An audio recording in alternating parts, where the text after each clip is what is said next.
Slider রেভলিউশনের এই পর্বে আমরা দেখব স্ট্যাটিক বা গ্লোবাল লেয়ারের কাজ। আমরা এই স্লাইডার রেভলিউশন এই মডিউলের শুরুর দিকে আমরা এই স্লাইডারটি তৈরি করেছিলাম। এই স্লাইডারটিতে 3টি স্লাইড আছে। তো একটি স্লাইডার কিভাবে হয়, সেখানে বিভিন্ন স্লাইড থাকে। স্লাইডটা একটা স্লাইড আসে, সেটা চলে যায়, আবার আরেকটা স্লাইড আসে। এইভাবে একটি স্লাইডার কাজ করে। যেমন এখানে এই স্লাইডারটির যদি আমরা ডেমো দেখি, এই হচ্ছে আমাদের স্লাইডার।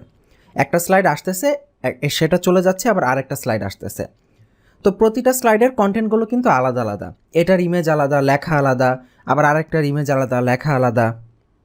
কিন্তু যদি ক্লায়েন্ট হঠাৎ করে এমন কিছু চেয়ে বসে যেটা সকল স্লাইডের মধ্যে কমন থাকবে, ফর এক্সাম্পল মনে করুন ক্লায়েন্ট চাচ্ছে এই জায়গাটিতে তার একটি লোগো থাকবে, যেই লোগোটা প্রত্যেকটা স্লাইডের ওপরেই থাকবে।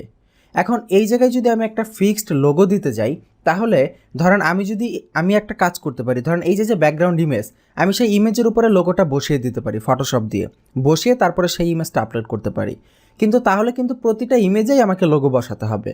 এই টাইপের যদি কোনো কিছু কমন থাকে যেটা সকল স্লাইডের উপরে থাকবে, সেটা যদি আমরা ম্যানুয়ালি করতে চাই অনেক ঝামেলা।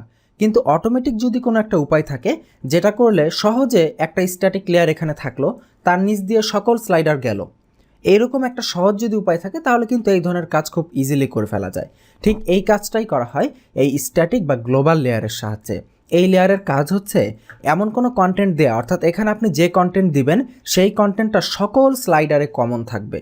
এরকম কোনো কমন কন্টেন্ট দিতে চাইলে এই স্ট্যাটিক লেয়ার থেকে দিতে হয়। তো এই স্ট্যাটিক লেয়ারে কাজ করতে গেলে আমাদেরকে প্রথমে স্ট্যাটিক লেয়ারের উপর ক্লিক করতে হবে। এতে করে এই লেয়ার এডিটের অপশন আসবে। তো আমরা এর উপর ক্লিক করেছি।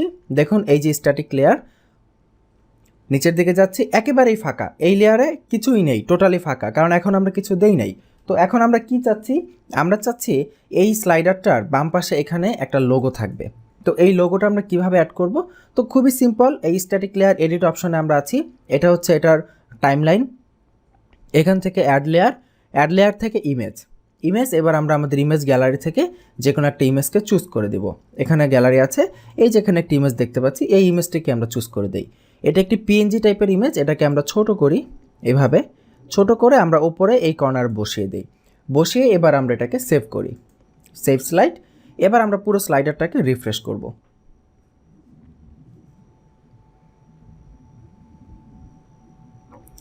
এই যে দেখুন স্লাইডারের উপরে এইখানে আইটি বাড়ি এই লোগোটা চলে এসেছে।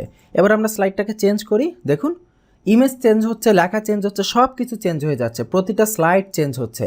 কিন্তু আমাদের এই যে স্ট্যাটিক লোগোটা আছে সেটা কিন্তু চেঞ্জ হচ্ছে না। এবং এই স্ট্যাটিক লোগোর ব্যাকগ্রাউন্ডে কিন্তু এই ইমেজটা দেখা যাচ্ছে, কারণ এটা একটা পিএনজি ফরম্যাটের ইমেজ। আপনারা যদি এরকম ট্রান্সপারেন্ট ইমেজ ব্যবহার করেন, তাহলে লোগোর ব্যাকগ্রাউন্ডে এরকম ইমেজগুলো দেখা যাবে। তো যাই হোক, এরকম কোনো ইমেজ যদি ক্লায়েন্ট দিতে চায় কখনো, তাহলে আমরা এই স্ট্যাটিক লেয়ারের ব্যবহার করব। আশা করি আমি আপনাকে বোঝাতে পেরেছি যে স্ট্যাটিক লেয়ার বা গ্লোবাল লেয়ার কেন ব্যবহার করা হয়। এবং এটার নামটাই কিন্তু দেখেন গ্লোবাল লেয়ার। এর কারণ হচ্ছে এটা সমস্ত স্লাইডারের উপরে গ্লোবাল হিসেবে থাকবে। আপনি যা কিছুই দেন না কেন, সে গ্লোবালি সবগুলোর উপর কাজ করবে। তো এই ছিল মূলত এই পর্বের বিষয়বস্তু। এবং এই পর্বের মাধ্যমেই আমাদের এই স্লাইডার রেভলিউশনের কোর্সটি, অর্থাৎ যে কোর্সটি এখানে দেওয়া হয়েছে ওয়ার্ডপ্রেস থিম কাস্টমাইজেশন কোর্সের ভেতরে, এই মডিউলটি এখানেই শেষ হচ্ছে। কোনো প্রশ্ন থাকলে অবশ্যই আমাদের জানাবেন। তো এই পর্ব এই পর্যন্তই। আগামী পর্বের আমন্ত্রণ জানাচ্ছি। ভালো থাকবেন। আল্লাহ হাফিজ।